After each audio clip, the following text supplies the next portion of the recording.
Amables televidentes de La Quinta Silla, bienvenidos a este espacio, también oyentes de Univalle Estéreo que nos escuchan. Hoy hablamos de un tema muy especial, el conflicto armado en las páginas de la literatura colombiana, cuando se aproxima la Feria del Libro de Cali, porque la literatura ha sido uno de los más atentos testigos de diferentes etapas de la violencia en nuestro país, la violencia que estuvo presente desde la conquista española, en la Guerra de la Independencia, posteriormente en la violencia bipartidista y después en lo que fue la conformación de las guerrillas. Más recientemente, la violencia generada por el narcotráfico y el paramilitarismo. No es coincidencia que sea la fuente de inspiración de la literatura colombiana en el siglo XX y el siglo XXI. Invitados especiales para hablar de este tema en esta noche, el profesor Julián Malatesta, licenciado en Literatura de la Universidad del Valle, con maestría en Comunicación y Diseño Cultural, es profesor titular de la Escuela de Estudios Literarios de Univalle, pero además es escritor, crítico literario. Profesor, bienvenido, buenas noches. Buenas noches, ¿cómo te va? Leonardo Medina también nos acompaña, es abogado, ex subsecretario de Patrimonio, Bibliotecas e Infraestructura Cultural de Cali y es escritor. Leonardo, bienvenido, buenas noches. Buenas noches, Gildardo, a Julián y a los televidentes y oyentes. También nos acompaña el profesor Alejandro José López, que también está vinculado a Univalle, es escritor y va a estar con nosotros virtualmente. Pero antes de entrar en materia, los invito a ver la siguiente nota preparada por nuestro equipo de producción. Se dice que la historia de los países se cuenta a través de los libros, y en el caso de Colombia, nuestra historia pasa por el conflicto armado, sus orígenes y consecuencias que han sido inspiración y seguimiento desde diversos campos de la literatura por autores que en sus obras indagan, analizan y cuestionan, entregándonos diversas miradas sobre el impacto generado por el conflicto armado. Como dice el escritor y periodista bogotano Ricardo Silva Romero, en Colombia puede armarse una biblioteca entera de novelas, crónicas e investigaciones minuciosas con los libros sobre el conflicto, en referencia a cómo las diversas manifestaciones de la violencia en el país han llenado páginas de una literatura que ha ido recogiendo las voces del dolor que ha causado el conflicto, pero también testimonios que hablan de resiliencia y el perdón, desde otra Colombia en la que persiste la vida ante las adversidades. Desde la masacre de las bananeras, este violento hecho ocurrido entre el 5 y 6 de diciembre de 1928 en el municipio de Ciénaga, Magdalena, y que fue tomado por el escritor Álvaro Cepeda Zamudio en su novela La Casa Grande, pasando por las obras que recogen la violencia enmarcada en el narcotráfico, el desplazamiento de la población civil en cada época del país y sus manifestaciones de violencia, la literatura colombiana ha ido reconstruyendo el conflicto armado sumado a la construcción de la memoria colectiva, configurando así la participación de tantas voces en las narrativas para construir país. Hoy en La Quinta Silla, el conflicto armado en las páginas de la literatura colombiana. Bienvenidos. Estamos en La Quinta Silla del canal Univalle TV, nos acompaña Leonardo Medina, el profesor Malatesta y el profesor Alejandro José López. Bueno, profesor Malatesta, aunque no hay un movimiento que se denomine la literatura de la violencia en Colombia, sí hay un momento, un episodio en la historia de nuestro país en la que esa tendencia comienza a incrementarse y es después del Bogotazo. Hablemos de ese momento histórico y cómo sirve como fuente de inspiración todos los hechos que sobrevienen para estos autores que se han dedicado a escribir sobre la violencia en Colombia. Bueno, tal como tú lo dices, Gildardo, creo que el Bogotazo, la muerte del asesinato de Jorge Eliezer Gaitán es un punto de quiebre que va a permitir reflexiones de todo tipo, reflexiones de carácter histórico, reflexiones sociológicas, pero que va a propiciar que se haga una literatura muy directa, a veces muy cruda, muy realista, sobre, como el caso de Vientos Secos, ¿no? Sobre la violencia en Colombia. Y eso ocurre en un momento en que en la literatura nacional hay dos grandes corrientes literarias, una corriente que podríamos decir forma parte del cenáculo, de alguna manera, del canon de la literatura, que están propiciando traducciones y la llegada de textos muy singulares y muy significativos a nuestro país, que es la generación Mito, donde, por ejemplo, el poeta Jorge Gaitán Durán se ocupa de traducir al Marqués de Sade, que los colombianos leímos con 2 siglos y medio de atraso. Es decir, Marqués de Sade, y lo leímos sobre la traducción de Gaitán Durán, al que le hace un ensayo con una dosis moralista bastante alta. Gaitán Durán, en medio de la mojigatería de este país, de una cosa de la censura, de una cosa muy pacata que hay allí, y el fenómeno del nadaísmo, que es un fenómeno muy singular de una rebeldía juvenil, donde parecería que no importara la literatura misma. Y que se revela todos esos modelos ortodoxos y perfeccionistas Claro, de la estética literaria. por eso que casi que no importa la literatura misma, sino la acción, digamos, de la palabra, el escándalo, el enfrentar los valores morales muy de la mano de lo que está ocurriendo en el mundo norteamericano, en el mundo inglés. Ese fenómeno es muy interesante.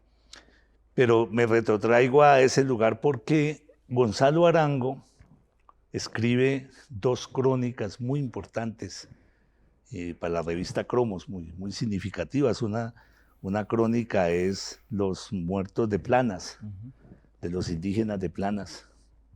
Una crónica muy poderosa, muy fuerte, muy dolorosa y muy sentida. Y la otra es sobre este bandolero de Esquite, ¿no? Elegía de Esquite. Digamos, esos son dos momentos cruciales, digamos, de la literatura para decir cómo sucedió y cómo empezó a ocurrir esto de la situación de la violencia. Y se va desenvolviendo toda una literatura sobre la violencia campesina. La violencia campesina es atroz.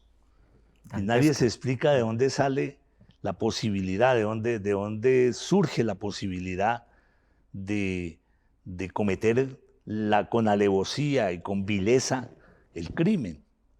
Y de eso empiezan a ocuparse los escritores que yo denomino de alguna manera realistas, porque lo que ocurría en la violencia era el corte corbata, el corte martillo, el corte franela, y eran unas cosas espantosas que no se ha vuelto a contar, pero lo volvimos a vivir con los falsos positivos y con los asesinatos y las masacres en los pueblos. Paramilitarismo. Con el paramilitarismo y con no solo con las motosierras, sino con que jugaban fútbol con las cabezas de los niños. Las casas de pique en Buenaventura. Las casas de pique en Buenaventura. Está en el informe Basta Ya.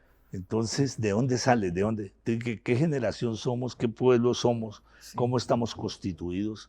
Para que este país, en un solo país, se haya podido reunir de esa manera, esa dimensión de la crueldad, esa capacidad de expurgar de alguna manera el infierno que nos toca, para decirlo en un sentido místico. Y lo digo también porque mi novela se llama Este infierno mío. Por el derecho quiero hacerme la propaganda, darle la continuidad. Entonces, esta es la novela. Esta es la novela, Este infierno mío. Bueno. De la cual vamos a hablar incluso más adelante. Pero resulta, me parece a mí que es necesario ver cómo se va desenvolviendo una violencia que es campesina, pero que propicia un desplazamiento masivo hacia las ciudades, y en las ciudades que los analistas económicos han dicho que requería mano de obra por el desarrollo industrial, pero eso no es tan mecánico ni tan directamente cierto. Se forman estos cordones de miseria. Las ciudades crecen por dinámicas de invasión, por procesos de invasión. Todas las ciudades de este país han crecido así. Por la violencia. Y luego, esa violencia se va transformando y se va convirtiendo en una violencia de empresas del crimen y una violencia sicarial, sí, para la que también hay como un espectro. Eso sabe más mi amigo Oscar Osorio. Literario reciente, ¿no? Sí, mi amigo Oscar Osorio, el profesor de literatura, ha escrito mucho sobre eso, y se va desenvolviendo la sicaresca, sí, es cierta género con la sicaresca. Sí. Leonardo, ¿qué tan importante ha sido para la memoria histórica de nuestro país justamente estos autores que se han encargado de documentar la violencia en Colombia, más allá del registro diario que hacemos los periodistas? Claro, es que al inicio hacías una introducción muy importante que decía incluso que desde la época de la conquista. Sí, hemos atravesado las narraciones de Juan de Castellanos, ahí hay una narración de la violencia también. Claro, y si lo vemos incluso, Leonardo y profesor Malatesta, pues son esos Elegías de varones de Indias, Correcto. las que Las dan crónicas lugar de las elegías de a la varones. obra de William Ospina, de novela histórica, de su Entonces, trilogía, correcto. Entonces, eh, digamos, voy un poco allá. y lo ¿Cómo rescata. de esas acciones del hombre tan crueles, tan infernales como la novela que cuenta el profesor Malatesta, también se logra trabajar literariamente y lograr belleza literaria? Es decir, cómo no solamente el periodista narra el hecho, o el cronista también lo hace, como lo hace Alfredo Molano en sus diferentes crónicas y en sus diferentes libros, pero como por ejemplo William Ospina en la trilogía lo narra todo el paisaje selvático, Bellísimo. digamos, no hace una loa de la violencia ni de esos crímenes, pero sí lo narra de una manera diferente.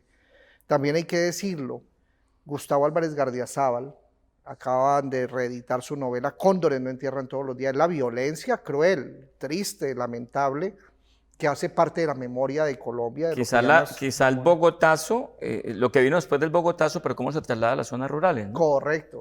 Y cómo desde también del centro J.A. Osorio Lizarazo en el Día del Odio lo narra, o incluso Montaña Cuellar con los Días del Miedo, también cuando en la Plaza de Toros de Santa María con lo de la hija del presidente de entonces. Es decir, hay una serie de literatura que narra la violencia en Colombia, pero lo hace desde la literatura, como lo hace el cine también, no simplemente la denuncia, sino que también le da un tratamiento diferente.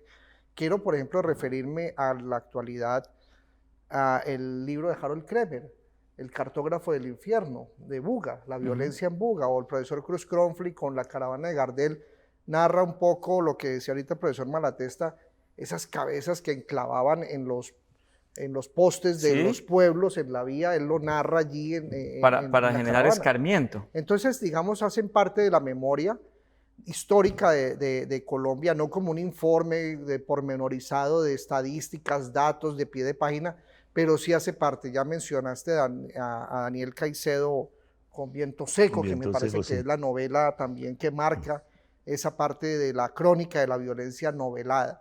Entonces tenemos una serie de autores que me parece que recogen ese sentir, pero lo hacen de una manera bella con el arte, sin querer decir que la exaltan la violencia.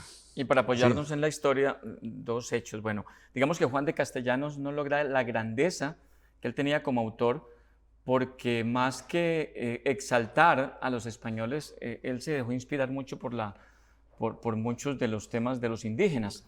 Y el otro es cómo la familia de Robledo, después de que Sebastián de Belalcázar ordena su muerte, viene su esposa a buscar las partes del cuerpo de su esposo por el río Cauca, ¿no?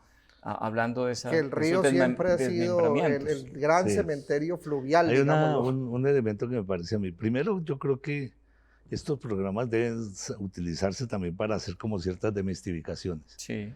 Don Juan de Castellanos es un pésimo escritor, Sí. ¿no?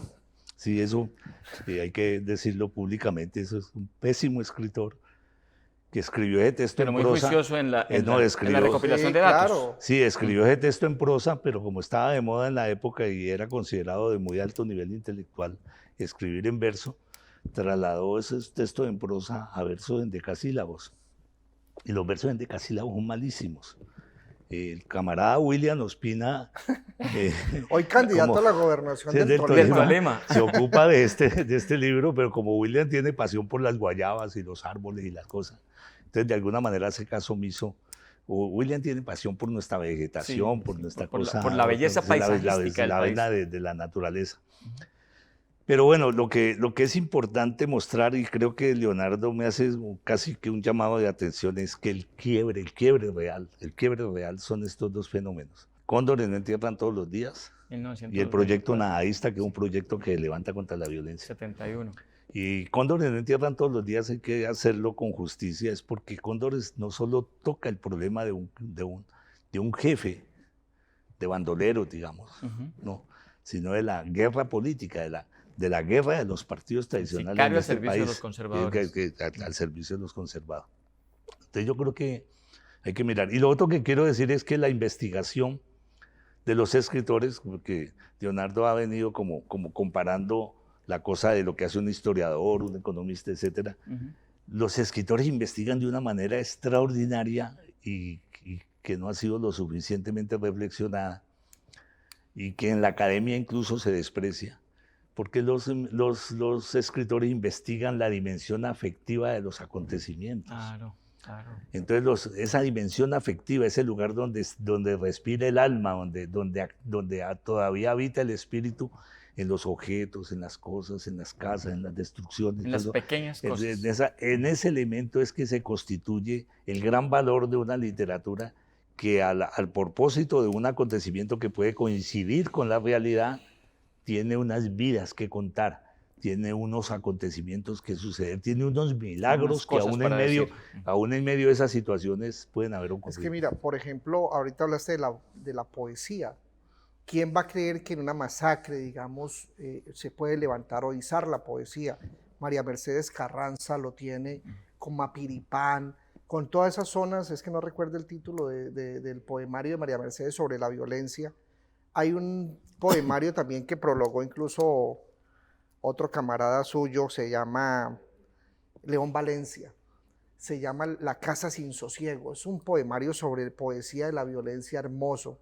Ahí está Piedad Bonet, incluso ahorita que mencionaste... La presencia de la poesía Esa también. es una colección que como hizo elemento Roca, narrativo. ¿no? Creo que fue Juan Manuel Roca el que le editó. Hay sí. unos personajes de la Casa del violencia a Sosiego. los que también se les debe literatura. Por Yo ejemplo, publiqué ahí me publicaron 2 poemitas. Sangre Negra, que era uno de los personajes de la violencia. William Ospina le hace un bello poema. Creo que hay un libro sobre el asesinato de Efraín González. Sí. Incluso hay un fallo del Consejo de Estado alrededor del tema, pero bueno, ya.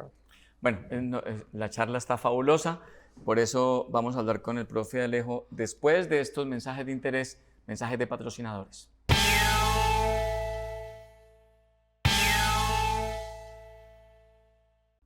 Volvemos a la quinta silla del canal Univalle TV, de Univalle Estéreo, y también está con nosotros el profesor Alejandro José López.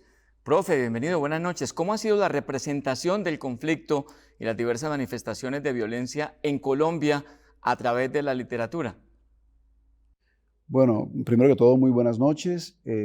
Gildardo, muchas gracias por la invitación a la quinta silla. Y espero también pues, que esta conversación sea grata para los televidentes. Bueno, la representación de la violencia en Colombia en la literatura tiene un larguísimo recorrido, porque la historia, especialmente durante el siglo XX, ha sido muy convulsa para los colombianos, y un escritor, inevitablemente una escritora, está inmersa en ese contexto social tan caldeado, tan duro, y pues termina registrando esos recorridos. Yo pienso especialmente en un género como la novela, por ejemplo, donde hay realmente centenares de novelas que se han ocupado de la violencia en Colombia. Incluso yo preferiría pluralizar las violencias en Colombia, porque han sido muchas, ¿no? En general los estudiosos del tema se refieren a la violencia o al periodo de la violencia, remitiéndose concretamente a los hechos del 48, lo que se generó pues con el Bogotazo, con el asesinato de Jorge Eliezer Gaitán, y que dio lugar pues a este periodo que se denomina usualmente la violencia con V mayúscula, ¿no? Pero luego ha habido otras violencias, ¿no? Luego, por ejemplo, en los años finales de los 80 y todos los 90 se viene la violencia del narcotráfico, y también allí hay unos registros que aparecen en la literatura colombiana, y como les digo, especialmente Gildardo, en lo que tiene que ver con la novela. Ahí se ha registrado, ha sido como un escenario especialmente privilegiado en la literatura para abordar el tema de las historias que la violencia ha dejado, ¿no? Profesor Alejandro, gracias. Vamos a estar con usted más adelante también en este programa. El conflicto armado en las páginas de la literatura colombiana. Y usted, profesor Julián Malatesta, pues tiene esta novela, Este infierno mío, que fue lanzada, pero que nunca pasa de moda. ¿Dónde se encuentra? ¿En las librerías de Sí, en las librerías, sí. Háganos una sinopsis de la novela, profe. Bueno, este es un trabajo hecho hace ya más o menos 4 o 5 años, ¿no? Se publicó. Yo creo que más. 2016, por ahí. Unos 6 años, ¿no? No, te voy a decir. Porque yo recuerdo cuando estaba el borrador de tu novela, Julián, era el cuento que es el concurso de cuentos Ciudad Pacífico. 2017. ¿Vio? 17. Sí. 6 años. Que se lo ganó 6 un años. paisa con su primera novela que se postula y era sobre la violencia en Medellín del narcotráfico, pero narrada de una manera diferente. Ajá. Alejandro Y yo Castaño. creí que tu novela iba a estar concursando allí No, no, no, y, no. y no concursó. No, no concursó. Pero tenía Yo, como el... yo escribí esta novela, digamos, la historia del movimiento guerrillero es una historia llena de momentos oscuros, muy oscuros y de momentos gloriosos. Eso es una historia que no se puede tratar entre el bien y el mal, sino que está muy amarrada a ciertas Sí, no circunstancias. es en blanco y negro, tiene muchos grises. Sí, y fuera de eso es el resultado de un levantamiento armado que se produce por la traición a los acuerdos de paz que se le hacen al movimiento guerrillero liberal, lo que propicia que los guerrilleros liberales que no se dejaron matar, algunos emprendieran el proyecto, digamos, comunista del movimiento agrario y los otros se volvieran bandoleros en las zonas campesinas de este país. Ese es el caso de Sangre Negra, ¿no?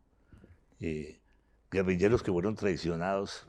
Esa historia de la violencia que escribió Monseñor Guzmán con Fue al Borde y todo eso. Borda y Guzmán y con el papá de Eduardo Maña. Y con el papá de Eduardo Maña, con el Eduardo Umaña Luna. Que ahorita, Que ha recuperado el profe Castillo aquí. no, y Umaña es el director de planeación actual a nivel nacional, el hermano de Eduardo Umaña Mendoza. creo que Mendoza. era. Bueno, entonces el fenómeno que ocurre ahí es que yo me ocupo de tratar este problema de la guerra y el movimiento armado en un periodo de eclipse.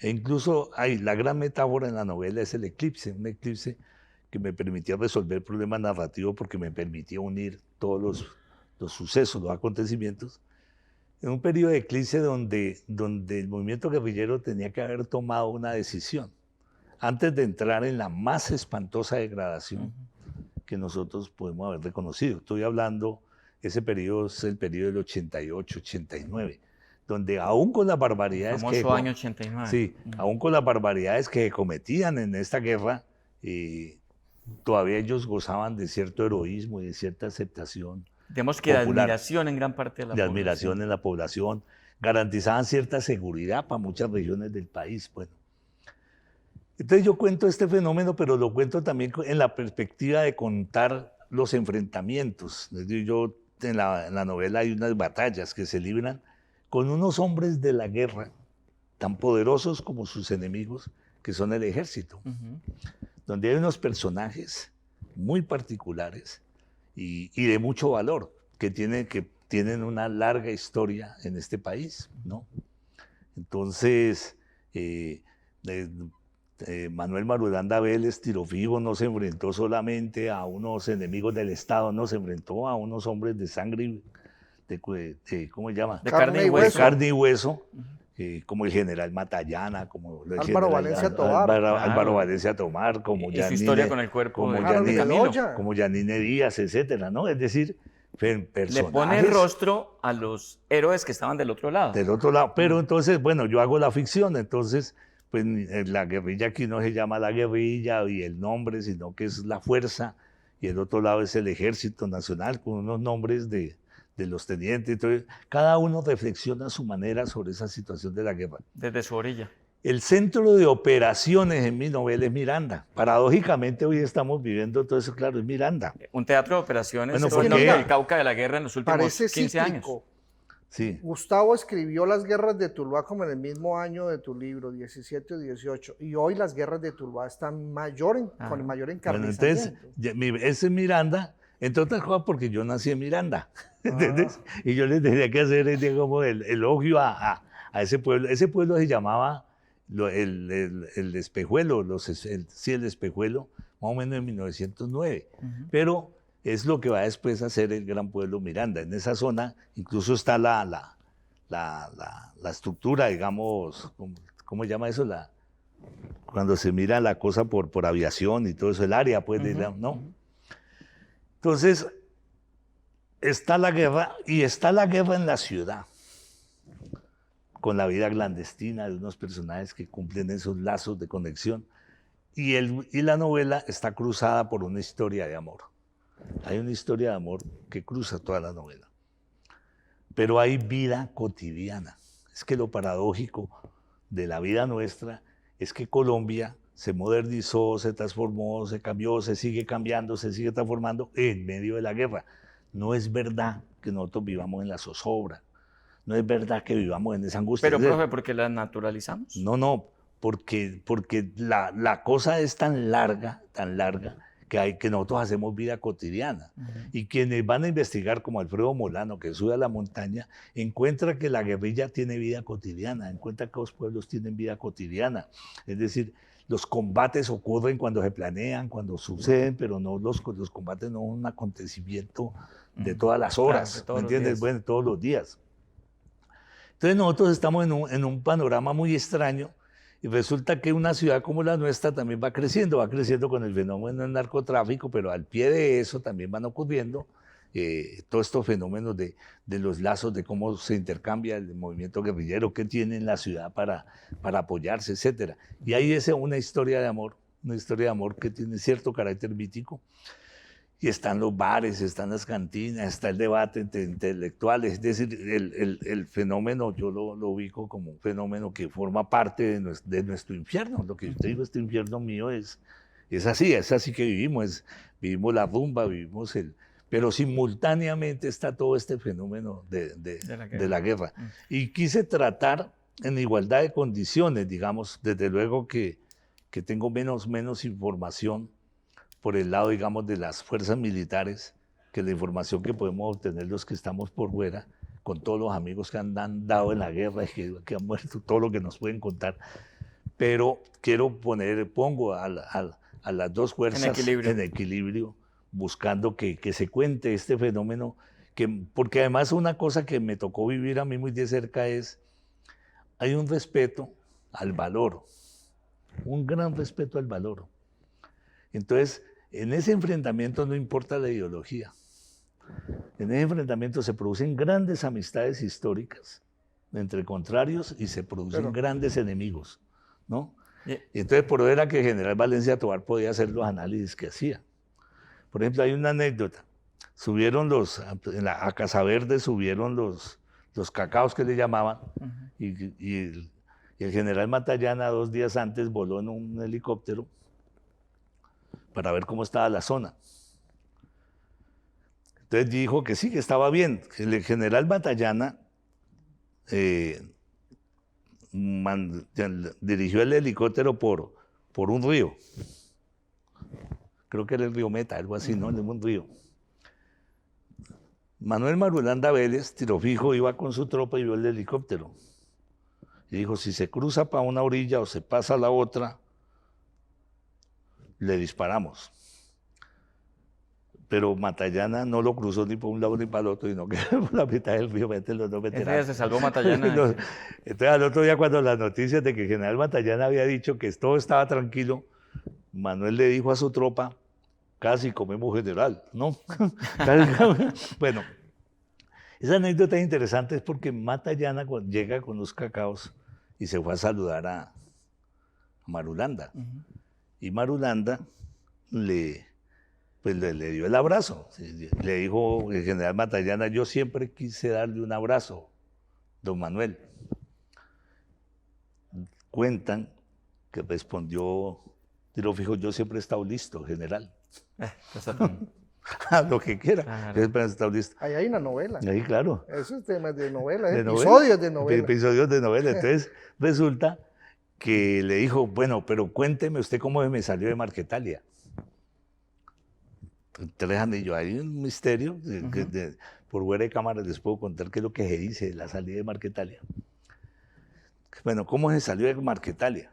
Y resulta que le dijo, no, esos son secretos de guerra, general. No. Pero, digamos, esas relaciones de respeto que se produjeron en ese momento, que fueron cruciales.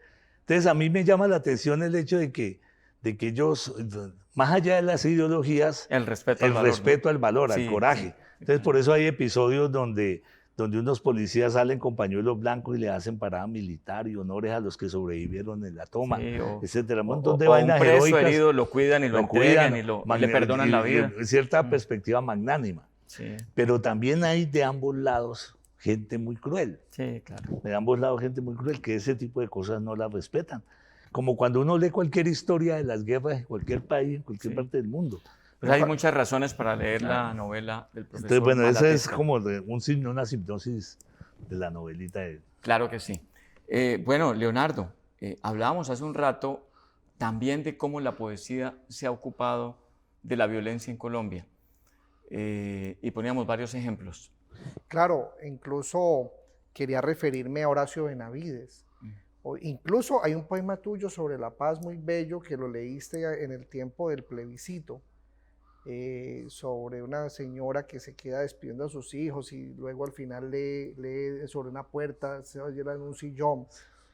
Y Sí, correcto. hace años fui al sepelio de un hermano de Horacio Benavides en la zona rural de Cali, era bibliotecario. Y luego viene un poemario, Diálogo en lo Oscuro, creo que se llama, de Horacio Benavides. Y ahí hay unos relatos de la violencia muy bellos. Sobre Esa es una cosa muy dura para Horacio, claro, muy significativa, ¿no? Que logra la hacer muerte de un Javier, ejercicio Javier era... literario de una manera tal que logra encontrar belleza. Yo siempre llevo conmigo una frase, un poema de Piedad Bonet que se llama, creo que Cicatrices. Dice, toda cicatriz por atroz que parezca encierra belleza porque en ella hay una señal de memoria. Entonces creo que eso es parte de la literatura de la violencia también, es decir, no es exaltar, no es aplaudir, pero sí es sublimar un poco a través de la palabra ese acto atroz. También está la poesía, insisto, de William Ospina, que Sí. en la parte de la poesía hace parte de ese ejercicio. Y por supuesto, creo que hay una prosa poética en mucha de la novelística colombiana de la literatura que enmarca la belleza. Y claro, ahorita el profesor Alejandro hablaba de formas de la violencia. Incluso en la poesía urbana hay un paisa, creo que se llama Elkin Restrepo, no recuerdo bien, que también tiene una poesía alrededor del tema de la violencia urbana, ¿no? Entonces, allí hay toda una serie de actos artísticos, acto creativo, artístico, alrededor de un acto violento, atroz, dañoso, como decimos los abogados. Y esto no solamente en las letras, esto también en el cine, en la pintura, en la danza, de tal manera que el arte es una especie de sublimación de ese tema tan triste que nos fatiga a diario. También nos acompaña esta noche el profesor Alejandro José López. Profesor, ¿ha sido la literatura un registro de las voces de las víctimas del conflicto y las violencias más allá de los hechos noticiosos del día a día? Sí, creo, Gildardo, que ahí aciertas en el punto clave, porque hemos visto en Colombia un registro permanente de las historias de la violencia. Por ejemplo, detengamos en el tema del narcotráfico, por ejemplo, y el sicariato y todo este fenómeno tan tenebroso que se genera en torno a ese negocio del narcotráfico y la estela de víctimas y de horror que va dejando en la vida social.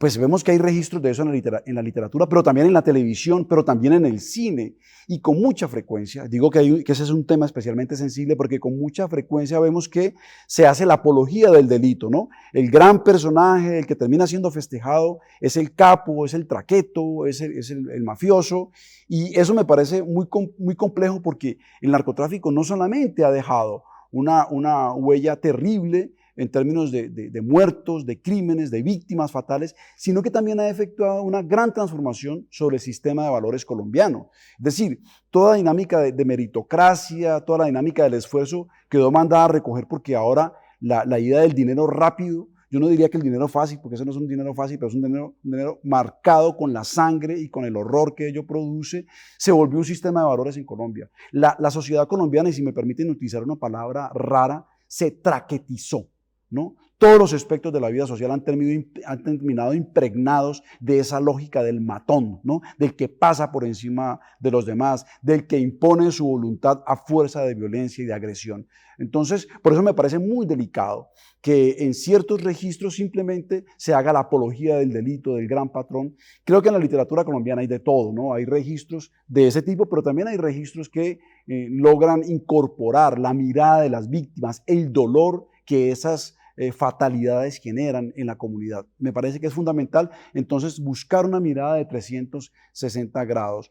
Perdóname que lo diga en primera persona y me excuso por ello, pero en la novela Nadie es eterno, que escribí en el 2012, justamente trato de hacer esa mirada de 360 grados, ¿no? Donde por supuesto está la voz de los mafiosos, pero también está la voz de aquellos que han padecido el accionar violento de estas personas. Profesor López, gracias. Y yo quiero preguntarles por eso, por los autores de la denominada sicaresca, ese subgénero que se ha dedicado a contar la historia de los sicarios, de la época del narcotráfico y paramilitarismo, la historia más reciente de la violencia en Colombia. ¿Se bajó un poco el nivel ahí? ¿Qué pasó con ese momento de la literatura dedicada a narrar la violencia? Muy breve para los dos, Leonardo. Pues sí, yo creo que si bien, digamos, no se baja el nivel literario, por lo que ya hemos dicho frente al tema de tratarlo en palabras de una manera diferente, un acto violento, pues sí podemos ver obras que han pegado, como Rosario Tijeras, de Jorge Franco. Ahí está Alonso Salazar. Digamos que Alonso Salazar para mí creo que fue uno de los que inició el tema con la literatura de la sicaresca, que llamó Héctor Abad, creo que fue el que lo bautizó así. Y a partir de allí se crea una línea hasta en el cine sobre La Virgen este de los tema. Sicarios. La Virgen de los Sicarios, El cielo a tiros, creo que también Jorge Franco repitió el tema con El cielo a tiros, La parábola de Pablo de Alonso Salazar nuevamente, Víctor Gaviria, creo que tenía No nacimos pa' semilla, creo que fue su primer novela o escrito sobre el tema. Entonces sí, se fue creando como una línea, no editorial, pero sí literaria alrededor de ese tema que se denominó así. Profe Malatesta, ¿se volvió el tema más comercial que literario en ese momento? Sí, yo creo que quiero decir dos cositas para entender digamos, el contexto. Paradójicamente, la guerrilla de este país es derrotada, no militarmente, sino que es derrotada en las telenovelas. Es decir, estuvo una guerra, me perdonan mis compañeros que entraron a la reinserción, lo que sea, pero fueron derrotados en telenovelas.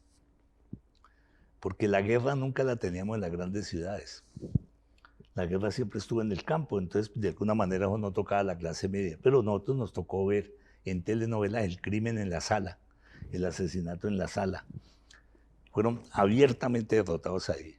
Entonces se produjo una dinámica comercial muy grande con este tipo de relatos, con la presencia de una habilidad que se despertó en una juventud que trabaja en los medios como guionistas. Empezaron a aparecer unos guionistas extraordinarios.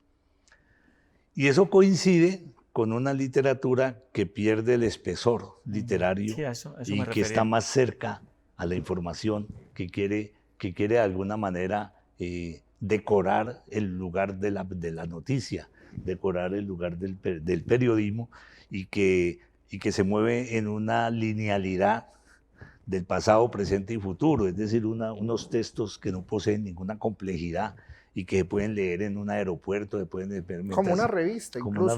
una revista. Son hechos casi para los guiones. Y sí, claro, sí. Y son de una ligereza extrema, porque no se describen cosas, porque no se narran los acontecimientos, sino que se enuncian. Entonces, claro, eso llevaba la escena al mundo del teatro, al mundo del cine. Pues el camarógrafo, el cineasta monta la escena y todo que el texto no tiene. Que el texto, entonces uno va rapidísimo por estos textos y produce mucho dolor porque a los escritores de este país se volvieron anacrónicos. Es decir, el consumo de esta literatura barata. Pues yo voy a poner un ejemplo que le dije al editor de Random House un día. Recorro la Librería Nacional y empiezo a ver todas las novelas que se están publicando y me entró una zozobra enorme a mí porque yo de alguna manera hice una cosa medio anacrónica con la literatura del mundo. Entonces lo llamé y le dije, mira, ¿ustedes cómo decidieron publicarme?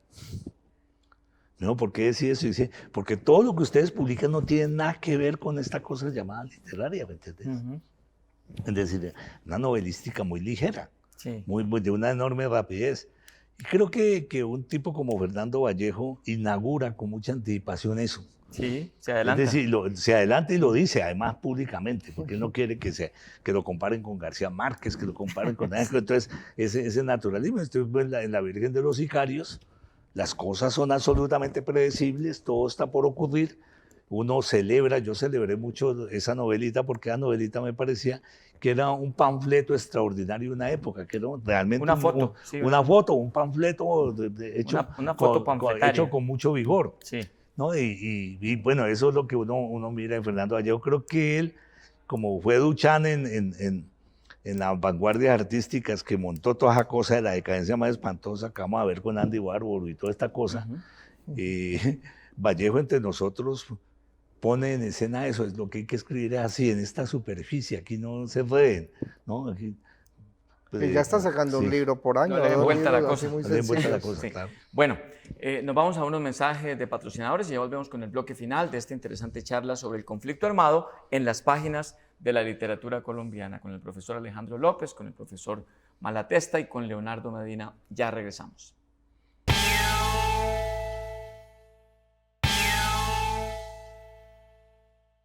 Volvemos a la quinta silla del canal Univalle TV, de Univalle Estéreo. Hablamos del conflicto armado en las páginas de la literatura colombiana.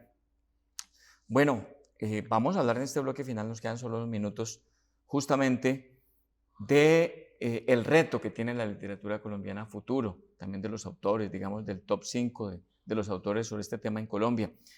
Profesor López, quisiera preguntarle, ya a modo de conclusión, como escritor, ¿cuáles son los retos para construir relatos que nos lleven a construir una memoria colectiva dentro de lo que se requiere frente a las violencias, profesor Alejandro López? Mira, Gildardo, yo creo que la sociedad colombiana ha deteriorado terriblemente el debate y la discusión, ¿no? Porque aquí se ha impuesto la idea de que el adversario, el contradictor, es el enemigo. Y muy rápidamente, por esta incidencia del fenómeno del narcotráfico, se ha ido a la eliminación del otro, ¿no? Y eso me parece una esencia de nuestra tragedia como sociedad colombiana.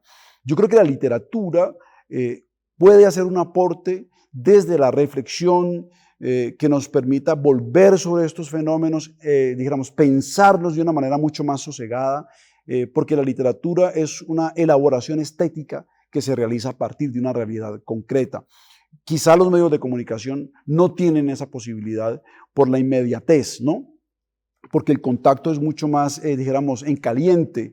Y si tú miras, por ejemplo, lo que pasa en las redes sociales hoy, justamente es un abrevadero de iras, de enconos, de lenguajes absolutamente soeces, insultantes, descalificantes. En cambio, en la literatura, en el cine en general, en el arte, puede haber un insumo que nos permita mirarnos de una manera un poco más reposada, y yo creo que indagando la condición humana más allá de la ira, más allá de la furia, más allá del encono, más allá de la descalificación, y tratar también de pensar cómo podría ser una sociedad distinta. Yo no creo que el arte tenga que responder como una especie de recetario sobre cómo tenemos que ser en tanto que sociedad, pero puede incorporar un lugar desde el cual mirarnos de una manera más sosegada y más profunda. El arte en última instancia busca indagar la condición humana y creo que ese es el fundamento de todo trabajo artístico, ¿no? Una indagación, una obra literaria no tiene por qué ser moralmente aprobada, o digamos, esto no es un tema de civismo, no es así como funciona la literatura, sino como una reflexión en profundidad sobre lo que somos, y a partir de allí, bueno, ya las interpretaciones podrán venir para buscar construir una Colombia distinta, porque la que tenemos en todo caso es una Colombia de pesadilla, marcada por el odio, la violencia, la inequidad salvaje de esta sociedad, que está en el fondo de todas estas violencias. Profesor López, muchas gracias y muy sintonizado con lo que estábamos hablando en el bloque anterior, profesor Malatesta y Leonardo. Yo los invitaría también con intervenciones muy breves a hablar de esos retos que tiene la literatura para narrar este momento histórico del país, pero no de esa forma, no digamos como apología, no digamos buscando ese fenómeno comercial que consiguen hoy a través de esa literatura ligera, hecha para guiones, para guionizar, para las series, para las narcoseries, sino desde la literatura que hace Malatesta, que hacen los buenos autores. Leonardo. Bueno, el reto es uno de los escritores mismos en cuanto a su ejercicio literario, porque ahorita hay una inteligencia artificial que puede escribir una novela con unos elementos que usted le rinda y ya la emite. Pero también las editoriales tienen una responsabilidad futuro frente al tema, porque ahorita muy fácilmente se ven publicaciones que lo que estamos viendo aquí de muy baja calidad o nivel literario. Entonces allí hay una importancia en los retos que existen en la literatura sobre ese tema, para que a futuro no sigamos viendo el decaimiento que estamos viendo en el nivel literario. Profesor Malatesta. Bueno, yo comparto pues la posición que ha expresado Alejandro, ¿no? Es decir, sí, me parece que Alejandro toca el problema en términos esenciales, pero esa idea que él tiene de expurgar, de ir mucho más allá, e incluso de otorgarle a esa mirada cierta serenidad, cierta tranquilidad, cierta superación de la ira, tiene un significado. Y es que la literatura es un trabajo con las emociones. El escritor tiene que encontrar una conexión espiritual con sus personajes. El escritor tiene que encontrar una conexión espiritual con las situaciones, incluso con los objetos, es decir, encontrar que hay expresiones dramáticas en la vida de los personajes, en la vida de los objetos y en la vida de las situaciones, en la estructura de las situaciones. Y es muy interesante decir esto porque tal vez hay un elemento que nos enseñó a todos, esta cosa nos la puso clara, nos la puso más diáfana, que fue Truman Capote con A Sangre Fría. Uh-huh. ¿Qué es lo que descubre Truman Capote con A Sangre Fría? Que entre otras cosas es la apertura a una literatura mucho más rápida. Pero ¿qué es lo que le está pidiendo? Lo que está pidiendo Truman Capote, que aparezca la noción de bondad, que hay que tener bondad, que es la bondad que él establece con los criminales en ese relato de A Sangre Fría.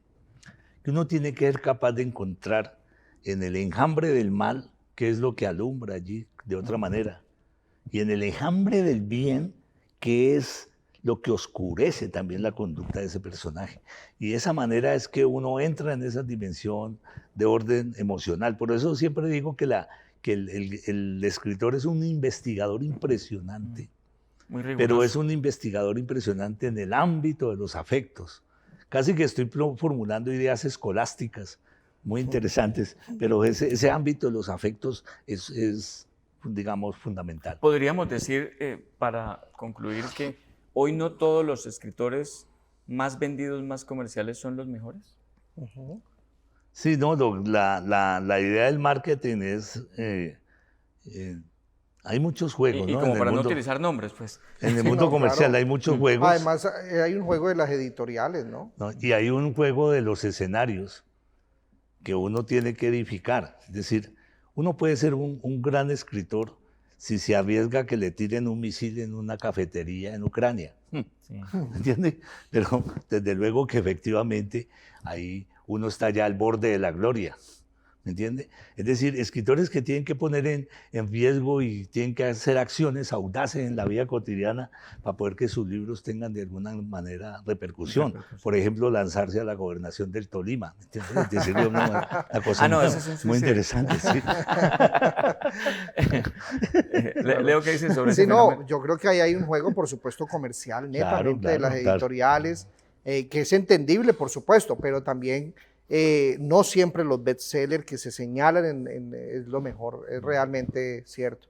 Hay libros que se pueden promocionar de la mejor manera y usted va a ver y es un icopor, mete el dedo y es un hueco, sí, no hay nada allí adentro. Bueno, muchas gracias, profesor Malatesta. No, muchas gracias a ti, Gildardo. Muy amable, conversa. Leonardo. Esta tertulia muy agradable, muy interesante. Chévere, ojalá continuemos con esta conversa en la Feria del Libro. Digámosle a Ernesto que nos consiga un escenario donde podamos seguir conversando. Ya Ernesto Piedradita tiene ese compromiso. Leonardo, gracias, siempre es un gusto. Gracias, Gildardo, a Julián Malatesta, el profesor, a Alejandro y a los televidentes de la Quinta Silla de la Universidad del Valle. Muchas gracias, profesor Malatesta. Gracias, Leonardo. Nos vamos hasta aquí la Quinta Silla. Volveremos muy pronto con otro tema de interés general. Hasta entonces.